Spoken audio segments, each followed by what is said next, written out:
नमस्कार, स्वागत है आप सभी का मालवीय एकेडमी के इस ऑनलाइन लर्निंग प्लेटफॉर्म पे। बीबीएयू के एडमिशन प्रोसेस की बात हम लोग इस वीडियो में करने जा रहे हैं। बीबीएयू ने अपनी पहली मेरिट लिस्ट यहां पर जारी कर दी है, लेकिन मेरिट लिस्ट से आप एक भ्रम आपके मन में आ रहा है। मेरिट लिस्ट में नाम होने का कतई मतलब नहीं कि आपका एडमिशन हो गया है। मेरिट लिस्ट में उन सभी कैंडिडेट्स का नाम है जिन्होंने बीबीएयू के रजिस्ट्रेशन प्रोसेस को कंप्लीट किया है। उन सभी कैंडिडेट्स का नाम यहां पर दिया गया है, तो मेरिट लिस्ट में आपका नाम जरूर होगा अगर आपने सही से रजिस्ट्रेशन प्रोसेस को कंप्लीट किया है। इसका मतलब आपका बीबीएयू में एडमिशन हो रहा है, ऐसा बिल्कुल भी नहीं है। बीबीएयू में एडमिशन प्रोसेस क्या है, मेरिट लिस्ट आने के बाद आगे आपको क्या करना है, क्या चीजें हैं, क्या शेड्यूल है, सारी बातें हम लोग इस वीडियो में करेंगे। तो सबसे पहले अगर हम लोग यहां पर देखें तो जैसे मैंने एक मेरिट लिस्ट यहां पे खोल के रखा है, मैं आपको दिखा दूं वेबसाइट पहले। तो अगर आप बीबीएयू के वेबसाइट पे आते हो, ठीक है, ये है आपका BBAU.ac, ऐसे लिखेगा ना BBAU एडमिशन 2023, आपको पहला लिंक मिल जाएगा। ठीक है, अब उसके बाद यहां पर देखेंगे तो यूजी मेरिट लिस्ट यहां पर दी गई है, यहां पे जाएंगे तो यहां पर फिर वो देता है प्रोग्राम वाइज। अब इस प्रोग्राम में आप कैटेगरी वाइज जा सकते हैं। ठीक है, फिर यहाँ पे कैटेगरी वाइज जाएंगे तो ये पूरी लिस्टिंग दी गई होती है। पहला ही पॉइंट इसने बहुत क्लियर लिख दिया है कि ये किस बेसिस से बनाया गया, तो इन्होंने यहाँ पे क्लियर बता दिया है कि जिन्होंने बीबीएयू को ऑप्ट किया था और रजिस्ट्रेशन प्रोसेस को कंप्लीट किया है before the last date of registration, उन सभी की लिस्टिंग यहां पर कर दी गई है। हाँ, इन्होंने एक काम जरूर किया यहां पर कि आपको यहां पर जो है इन्होंने यहां पर मार्क्स जो है वो डिक्रीजिंग ऑर्डर में रखा है। मतलब यहां पर किसका मार्क्स सबसे ज्यादा है, फिर नीचे कम कम होते होते आपके मार्क्स की पूरी लिस्टिंग की गई है। तो अंदाजा थोड़ा लग जाएगा आपके एडमिशन के क्या चांसेस है, कहां पर आपकी रैंक है उस बेसिस पे। ठीक है, चलिए अब यहां पर हम लोग बात करते हैं इनके एडमिशन पॉलिसीज की कि क्या करना है। ये मेरिट लिस्ट आने के बाद आपको करना क्या है। बेसिकली कुछ खास आपको नहीं करना है, मैं ये पहले बता दूं। आप डॉक्यूमेंट अपलोड इन सब चीजों के लिए जो परेशान हो, कुछ नहीं करना आपको। देखिए, अब यहां पर पहले इन्होंने वही पुरानी बातें बोली हैं, रजिस्ट्रेशन वाली चीजें हैं। अब उसके बाद इन्होंने बताया कि फेज वाइज जो है वो अपने एडमिशन प्रोसेस को कंप्लीट करेंगे। अभी जो है वो पहले फेज का एडमिशन जो है वो होने जा रहा है, फिर second phase, third phase, depend करता है कितनी वैकेंट सीट्स वहां पर आती हैं। अब यहां पर देखिए इन्होंने यहां पर जो शुरू किया है, इन्होंने पहले बताया कि मेरिट लिस्ट हम जारी करेंगे। अब यहां पर डॉक्यूमेंट वाली बात सुनिए, यहां पर लिख दिया है साफ साफ कि भैया देखो, जो आपके डॉक्यूमेंट्स हैं वो आपने जब रजिस्ट्रेशन के टाइम पे जो अपलोड किया है ना, उन्हीं के वेरिफिकेशन किए जाएंगे ऑनलाइन। और जो कि यहां पर किया जाएगा किसके द्वारा, डिपार्टमेंटल एडमिशन कमेटी, जिससे आपको कोई मतलब नहीं है। ये ऑनलाइन डॉक्यूमेंट वेरिफिकेशन खुद से करने वाले हैं। डॉक्यूमेंट वेरिफिकेशन करने के बाद जो है वो चालान जनरेट करेंगे। अब जिन जिन बच्चों के लिए फीस सबमिट करने की जो चालान जनरेट हो जाएगी, वो ये समझ लेंगे कि उनका एडमिशन यहां पर होने जा रहा है। हाँ, लेकिन एक स्टेप और होगा, आप फीस जमा कर दोगे। फीस जमा करने के बाद आपके डॉक्यूमेंट का फिजिकल वेरिफिकेशन होगा 5 सितंबर को, पहले फेज वालों का। अब उसमें भी आप अगर सही पाए गए तब आपका फाइनल एडमिशन हो जाएगा। वैसे फीस सबमिट करते ही प्रोविजनल एडमिशन आपका यहां पर हो जाएगा, कोई घबराने वाली बात नहीं है। ऑनलाइन डॉक्यूमेंट वेरिफिकेशन अगर आपका हो गया तो ऑफलाइन भी में कोई गड़बड़ नहीं हो जाएगा। ठीक है, लेकिन कुछ बातें हैं मैं वो आपको बता देता हूं। फिर यहां पे कह रहे हैं कि वो लिस्ट ऑफ कैंडिडेट बता देंगे कि जिनका चालान जो है वो जनरेट किया गया है। फी आपको ऑनलाइन ही सबमिट करनी है, कुछ भी ऑफलाइन मोड में नहीं होने जा रहा है। सिर्फ फाइनली एक डॉक्यूमेंट वेरिफिकेशन, वो लास्ट स्टेप है। वो बेसिकली ऐसा है कि आप जाओगे ना, डॉक्यूमेंट वेरिफिकेशन करो, अपना वहां पे सेटलमेंट ले लो, वहां पे सेटल हो जाइए। कुछ दिन बाद, 5-7 दिन बाद आपकी क्लासेस जो होंगी वो भी शुरू हो जाएंगी। ठीक है, बस वैसा ही प्रोसेस, और कुछ खास नहीं है। ऐसा नहीं कि आपको ऑफलाइन जाके अपनी काउंसलिंग करवानी है। ठीक है, फिर वही सब बेसिक सी बातें हैं कि ध्यान रखिएगा, कोई गलत इंफॉर्मेशन आपने दिया होगा तो आपका एडमिशन कैंसिल हो जाएगा, जो कि बेसिक सी बातें हैं, सबको पता है। गलत देंगे तो कैंसिल ही करेंगे वो। ठीक है, और फिर वही सब कि अब भैया जब पहले राउंड का एडमिशन हो जाएगा तो फिर हम वैकेंट सीट जारी करेंगे। वैकेंट सीट के हिसाब से फिर अगला फेज जो है वो कंडक्ट कराया जाएगा। और फिर इन्होंने यहां पर यह भी बोला है कि आप फीस सबमिट कर दोगे तो प्रोविजनल एडमिशन आपका हो जाएगा।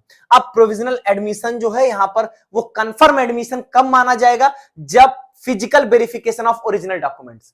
आपको क्या करना होगा, ओरिजिनल डॉक्यूमेंट्स लेके जाने होंगे, उनका फिजिकल वेरिफिकेशन होगा, वो हो जाएगा तो आपका फाइनल एडमिशन यहां पर हो जाएगा। ठीक है, फिर वो सब अपना लिस्ट सबमिट करेंगे। आपको बेसिकली क्या करना वो बहुत मैटर करता है। फिर उन्होंने यहां पर ये बताया था कि ये एक चांस देते हैं कोर्स चेंज करने का। ठीक है, कि आप चाहो तो वहां पे सेम, लेकिन यहां पर है कि सेम डिपार्टमेंट में आप चाहो तो कोर्स चेंज कर सकते हैं। डिपेंड करेगा, वहां पर मेरिट के ऊपर भी बातें आएंगी, वहां पे डिपेंड करेगा सीट्स के ऊपर भी। ठीक है, तो आपस में एक चेंज आपको यहां पर मिलता है, लेकिन सेम डिपार्टमेंट के अंदर अंदर। ठीक है, तो ये सारी बातें हैं और इनका एक बार शेड्यूल दिखा देता हूं मैं आपको। देखिए मेरिट लिस्ट आ चुकी है आपकी, 17 तारीख है तो बीत चुका है। अब जो आपका प्रोविजनल डॉक्यूमेंट वेरिफिकेशन है वो 22 अगस्त तक आपका हो जाएगा। 24 अगस्त तक आपका चालान जो है वो जनरेट हो जाएगा। अब कहां से फीस जमा करेंगे, हमको कैसे पता चलेगा? भैया आपका जो समर्थ पोर्टल है, समर्थ पोर्टल जहां से आप जो है वो रजिस्ट्रेशन किए थे, आपने जो रजिस्ट्रेशन जहां से किया था उसी के थ्रू, ये देखिए यहां पे आपने जो है, एक मिनट, ये देखिए ये जो online registration for the UG program है bbaucuet.samarth.edu.in, यही आपका समर्थ पोर्टल। यहीं पर आप अपने आईडी पासवर्ड के साथ लॉगिन करिएगा तो आपको यहीं पर चालान वो दिखाएगा और फीस सबमिट करने के पास आपके लिए ऑप्शन होगा। ठीक है, कोई ऐसा इसमें बहुत विशेष और बहुत बड़ी बात नहीं है। ठीक, तो बस वही आपका चालान जनरेट हो जाएगा। तो आपके पास यहाँ पर, और ये जो क्या कहते हैं, किस किस कैंडिडेट का यहाँ पर हुआ, मतलब चालान जनरेट हुआ, वो 25 अगस्त को लिस्ट आ जाएगी। फिर 27 अगस्त को यहां पर जो होगी वो फीस जमा करने की लास्ट डेट होगी। फिर बैकेंड सीट 28 को लाएंगे। जो फिजिकल वेरिफिकेशन है वो 5 सितंबर का होगा। क्लासेस आपकी 12 सितंबर को चलेंगी। फिर यहां पर जो है वो आपके फेज 2 की बातें बोली गई है, सेम तरीके से वहां पर भी होगा। बेसिकली आपको कुछ नहीं करना है यार, ना आपको डॉक्यूमेंट अपलोड करना है ना वेरिफिकेशन, बस आपको इंतजार करना है। अगर आपका चालान आ गया तो आपको 27 अगस्त तक फीस सबमिट कर देनी है। 5 सितंबर को जाके डॉक्यूमेंट का ओरिजिनल वेरिफिकेशन, बस इतना ही करना है। अब यहां पर मैं आपको बता दूं कुछ फिजिकल वेरिफिकेशन से रिलेटेड कुछ इंपॉर्टेंट बातें हैं। ओरिजिनल डॉक्यूमेंट्स आपको अपने सारे डॉक्यूमेंट्स जो है वो लेकर आने हैं। अब वो आपके 10th 12th की मार्कशीट, आपका सर्टिफिकेट्स, फिर उसके बाद यहां पर आपके पास अगर आप कास्ट, किसी कास्ट के अंदर आप क्लेम कर रहे हैं, OBC, EWS, SC, ST, sports, तो आपको उनके सर्टिफिकेट्स ओरिजिनल लेकर आने हैं। अपनी टीसी, सीसी, माइग्रेशन जो आपके पास हो वो भी लेकर आइएगा ही आइएगा। और यहां पर जो है अदर जो आपके डॉक्यूमेंट्स हो, जैसे कि मान लीजिए आप किसी अदर कोटा के अंदर अप्लाई कर रहे हैं, उसका आपको बेनिफिट मिला है, तो उसके सर्टिफिकेट आपको यहां पर लेके आने होंगे, और जिस तरीके से आपको बताया गया वो सारे।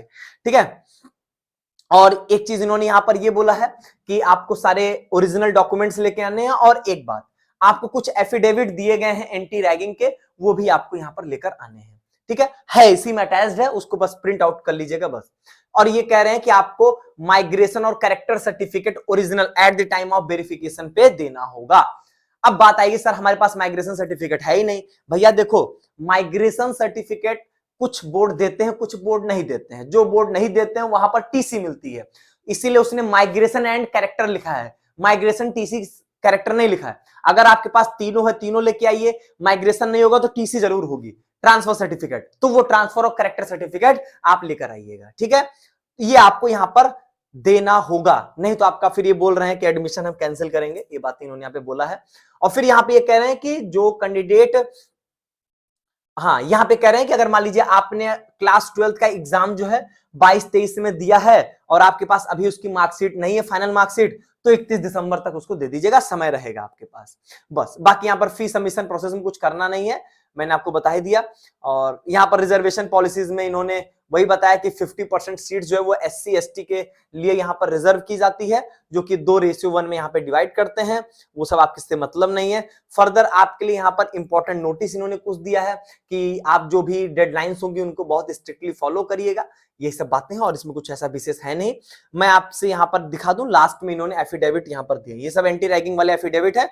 यही सब एफिडेविट जो 2 होंगे आपके, 2 हैं शायद, हाँ 2 हैं, इन्हीं दोनों को यहां पर क्या करिएगा, प्रिंट आउट कर लीजिएगा। ठीक है, और इन्हीं दोनों एफिडेविट्स को लेके जाइएगा 5 सितंबर को।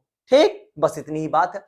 बेसिकली आपको कुछ नहीं करना है, बस आप इंतजार करेंगे अपने चालान, मतलब जितने बच्चों के चालान जनरेट किए जाएंगे, और चालान जमा करने में कुछ करना नहीं, ऑनलाइन फीस सबमिट करना है।